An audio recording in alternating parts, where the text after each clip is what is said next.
হরে কৃষ্ণা, জয় শ্রীহরি।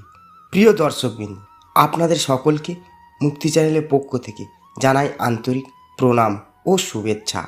আপনি কি জানেন, বছরের এমন একটি সময় আসে যখন স্বয়ং ভগবান শ্রী বিষ্ণু যোগনিদ্রায় গমন করেন।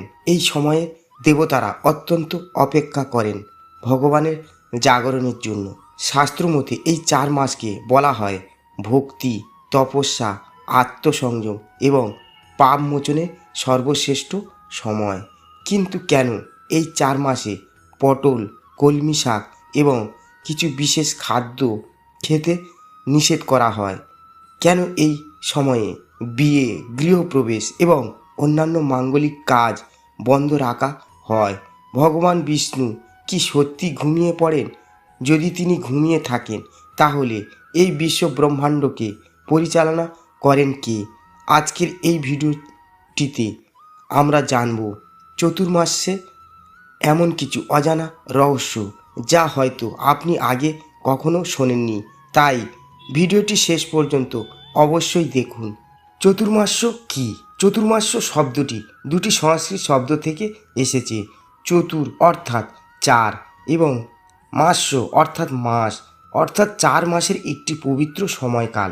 2026 সালে চতুর্মাস্য শুরু হয়েছে 25 জুলাই দেবশয়নী একাদশী দিন থেকে এবং শেষ হবে 21শে নভেম্বর দেব উত্থানী একাদশীর দিনে। এই 4 মাস ভগবান বিষ্ণুর যোগনিদ্রার কাল হিসেবে পরিচিত। শাস্ত্রে বলা হয়েছে ভগবান অনন্ত নাগের উপর শয়ন করে ক্ষীরসাগরে যোগনিদ্রায় প্রবেশ করেন। এই কারণেই দেবসায়নী একাদশীকে ভগবানের শয়ন দিবস বলা হয়। ভগবান বিষ্ণুর যোগনিদ্রার রহস্য। অনেকের মনে প্রশ্ন জাগে, ভগবান যদি ঘুমিয়ে যান তাহলে সৃষ্টিকে রক্ষা করবেন কে? আসলে ভগবানের যোগনিদ্রা আমাদের সাধারণ নিদ্রার মতো নয়। ভগবান কখনো কর্মহীন হন না। তার যোগনিদ্রা হলো দিব্য চেতনার অবস্থান করার এক অলৌকিক অবস্থা। যোগনিদ্রার অর্থ হলো বাহ্যিক কার্যকলাপ থেকে অন্তর্মুখী হওয়া, সৃষ্টির ভারসাম্য রক্ষা করা, জীবজগৎকে আত্মশুদ্ধির সুযোগ প্রদান করা। এই 4 মাস মানুষকে শিক্ষা দেয় যে জীবনের কিছু সময় আমাদের ভোগবিলাস থেকে দূরে সরে ভক্তি ও আত্মবিশ্লেষণে কাটানো উচিত। কেন চতুর্মাস্য এত গুরুত্বপূর্ণ? শাস্ত্রে বলা হয়েছে চতুর্মাস্য সামান্য জপ, তপ, দান এবং ভগবানের নাম সংকীর্তনও বহুগুণ ফল প্রদান করে। এই সময়ে হরিনাম জপ, গীতা পাঠ, বিষ্ণু সহস্র পাঠ, একাদশী ব্রত, তুলসী পূজা, গুরুকে সেবা, ভক্তদের অন্নদান এসবের বিশেষ মাহাত্ম্য রয়েছে। অনেক সাধু সন্ন্যাসী এই 4 মাস এক জায়গায় অবস্থান করে ভগবানের আরাধনা করেন। কেন পটল খাওয়া নিষেধ? অনেকেই প্রশ্ন করেন চতুর্মাসে পটল কেন খাওয়া যাবে না। প্রথমেই একটি বিষয় স্পষ্ট করে নেওয়া দরকার। সমস্ত বৈষ্ণব সম্প্রদায়ে একই নিয়ম নেই। বিভিন্ন আচার্য সম্প্রদায়ে খাদ্য বর্জনের কিছু পার্থক্য দেখা যায়। তবে বহু প্রাচীন আচার অনুষ্ঠানে বর্ষাকালে কিছু সবজি বর্জনের বিধান রয়েছে। প্রথম কারণ আধ্যাত্মিক। ভগবানের জন্য প্রিয় খাদ্য ত্যাগ করা ভক্তির অন্যতম লক্ষণ। ত্যাগ ছাড়া ভক্তি পূর্ণতা লাভ করে না। দ্বিতীয় কারণ স্বাস্থ্যগত। বর্ষাকালে বিভিন্ন লতা জাতীয় ও জলীয় সবজিতে কীটপতঙ্গের উপদ্রব বৃদ্ধি পায়। প্রাচীন ঋষিরা মানব স্বাস্থ্যের কথা চিন্তা করে খাদ্য সংযমের বিধান দিয়েছিলেন। তৃতীয় কারণ ইন্দ্রিয়ের সংযম। চতুর্মাসের মূল উদ্দেশ্য হল কম খাওয়া, সহজ জীবনযাপন করা, বেশি ভগবানের নাম করো। কেন কলমি শাক খাওয়া নিষেধ? কলমি শাক সাধারণত জলাভূমিতে জন্মায়। বর্ষাকালে এতে অসংখ্য অণুজীব জন্মানোর সম্ভাবনা থাকে।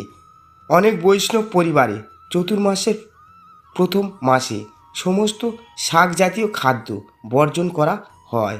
এর মধ্যে রয়েছে কলমি শাক, পুঁই শাক, লাল শাক, ডাঁটা শাক, অন্যান্য শাকসবজি। তবে স্বাস্থ্যভেদে ও সম্প্রদায়ভেদে এই নিয়মের কিছু পরিবর্তন দেখা যায়। 4 মাসে কোন কোন খাদ্য বর্জন করা হয়? বিভিন্ন বৈষ্ণব আচার অনুসারে চতুর্মাসের 4 মাসে নিম্নরূপ সংযম পালন করা হয়। প্রথম মাস শাক বর্জন, দ্বিতীয় মাস দই বর্জন, তৃতীয় মাস দুধ বর্জন, চতুর্থ মাস মাসকলাই বা ডাল জাতীয় কিছু খাদ্য বর্জন। অনেক ভক্ত ব্যক্তিগত সংকল্প অনুযায়ী 4 মাস বেগুন, পটল, কলমি শাক, পেঁয়াজ, রসুন, আমিষ খাদ্য বর্জন করে থাকেন।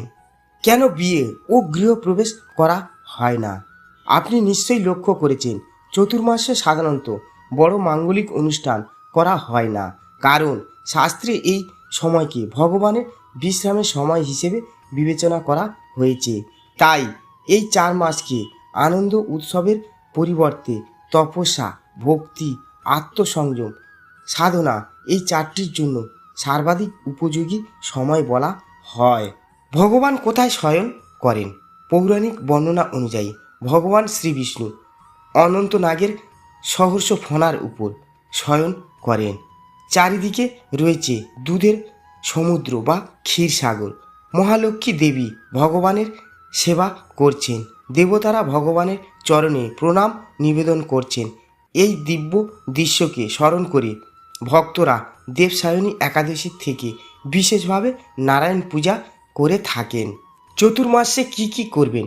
এই 4 মাসে প্রতিদিন চেষ্টা করুন সকালে স্নান করে শ্রীহরির নাম জপ করতে, গীতা অন্তত একটি অধ্যায় পাঠ করতে, তুলসী দেবীকে জল প্রদান করতে, বিষ্ণু সহস্র নাম পাঠ করতে, হরে কৃষ্ণ মহামন্ত্র জপ করতে, মহামন্ত্র হরে কৃষ্ণ কৃষ্ণ কৃষ্ণ হরে হরে, হরে রাম রাম রাম হরে হরে। কোন কাজগুলি করবেন না?